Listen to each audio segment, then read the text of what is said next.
श्री स्वामी समर्थ मित्रांनो, देव जेव्हा परीक्षा घेतो तेव्हा या घटना तुमच्याबरोबर घडायला सुरुवात होते.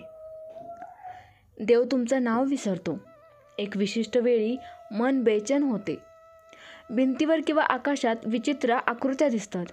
दिवसातून एक वेळ अशी येते जिथे काळ थांबतो आणि त्या क्षणाला जर ओळखलं तर आयुष्य बदलतं. जर सध्या तुमचं आयुष्य थांबल्यासारखं वाटत असेल तर थांबा, कारण ही वेळ तुमच्या शेवटाची नाही, ही सुरुवात आहे देवाच्या परीक्षेची. जेव्हा सर्व दारे बंद होतात, प्रत्येक मार्ग जणू अचानक बंद होतो. ज्या लोकांवर विश्वास ठेवला तेच साथ सोडतात. नोकरी जाते, व्यवसाय अपयशी होतो, सगळी स्वप्न चुरगाळून जातात. हे सगळं फक्त एक संकेत असतो की आता ईश्वर तुमच्याकडून काहीतरी खास घेऊन यायचं ठरवत आहे, पण तो आधी तुम्हाला घडवतो. जर तुम्हाला ही गोष्ट तुमच्या मनाला स्पर्शून गेली तर या व्हिडिओला एक लाईक नक्की द्या. कोणीतरी अशाच परीक्षेच्या काळातून जर जात असेल तर त्यांच्यासोबत हा व्हिडिओ नक्की शेअर करा. तसेच चॅनलवर जर का तुम्ही नवीन असाल तर या चॅनलला सबस्क्राईब नक्की करा आणि कमेंटमध्ये श्री स्वामी समर्थ लिहायला विसरू नका. नंबर 1, सूर्यप्रकाशात चेहरा अस्पष्ट दिसतो. परीक्षेच्या काळात एखादा क्षण येतो जेव्हा आरशात किंवा सेल्फीमध्ये स्वतःचा चेहरा अस्पष्ट दिसतो किंवा सूर्यप्रकाशात स्वतःची सावली विचित्र वाटते. हा संकेत असतो तुमचं जुने स्व नष्ट होऊन एक नवीन तेजस्वी रूप तयार होणे. देव तुमचं नवरूप गुप्तपणे घडवत असतो. नंबर 2, मृत नातेवाईकांचा अचानक स्वप्नात दर्शन होणे. जेव्हा एखादा जुना मरण पावलेला आप्त, आजी आजोबा, आई वडील स्वप्नात येऊन काही सांगत नाहीत पण शांतपणे बघत राहतात, हा संकेत असतो की त्यांच्या आशीर्वादाची वेळ आली आहे. पण त्यासाठी तुम्हाला अजून एक अंतःशुद्धी साधावी लागेल. देव त्यांच्यामार्फत तुम्हाला तयार करत असतो. नंबर 3, दिवसाच्या एका विशिष्ट वेळी मन बेचैन होणे. दिवसातून एक विशिष्ट वेळ, जसे की दुपारी 3, संध्याकाळी 6 किंवा रात्री 1 वाजता.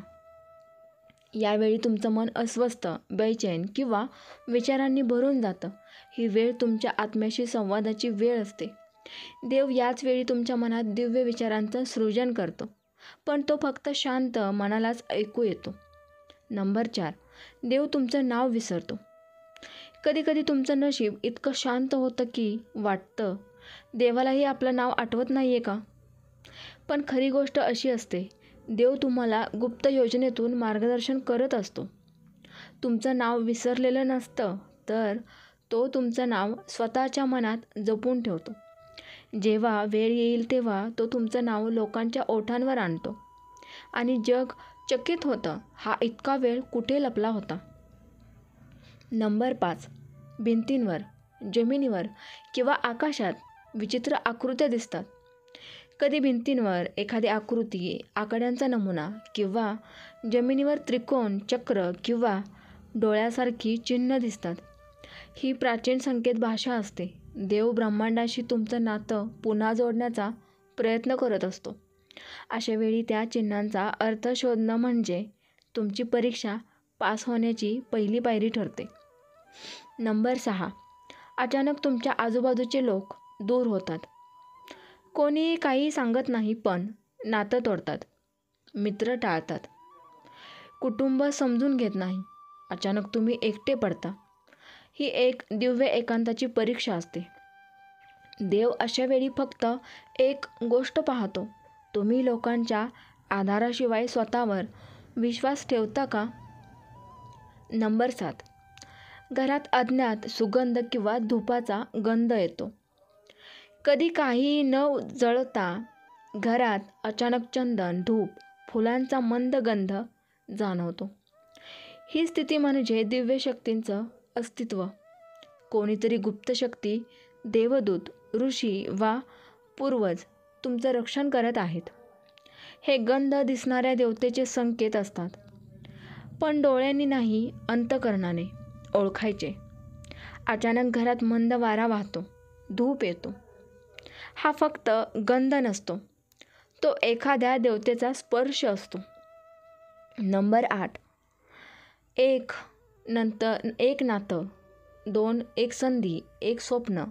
या 3 गमावलेल्या गोष्टींच्या जागी देव तुम्हाला 10 पट मोठ्या गोष्टी देतो. पण तो फक्त पाहतो, गमावलेल्यामुळे तू तुटतोस की घडतोस. हे सर्व ऐकल्यावर तुम्हाला असं वाटतं का की देव सध्या तुमची परीक्षा घेत आहे? जर तुमच्यासोबत यापैकी एकही गोष्ट घडली असेल तर समजा देव स्वतः तुमच्या पाठीशी आहे, पण सध्या तो गुप्तपणे काम करत आहे. नुकसान, अपयश आणि शून्यता. जेव्हा हातात काहीच उरत नाही तेव्हा वाटतं सगळं संपलं. पण जिथे शून्यताच उरते तिथेच नव्याने काहीतरी जन्म घेतं. ही परीक्षा असते तुमच्या मनाची, तुमच्या आतल्या शक्तीची. तुमचं आजचं दुःख उद्या तुमचं तेज बनेल. आजची परीक्षा उद्या इतरांचा आदर्श बनेल. त्यामुळे कधीच प्रश्न करू नका, देव असतो का? कारण तो प्रत्येक क्षणी तुमचं उत्तर शोधत असतो. तो फक्त पाहतोय तुमचं हृदय किती विशाल आहे, तुमचा आत्मा किती मजबूत आहे आणि तुमचं धैर्य किती खरं आहे.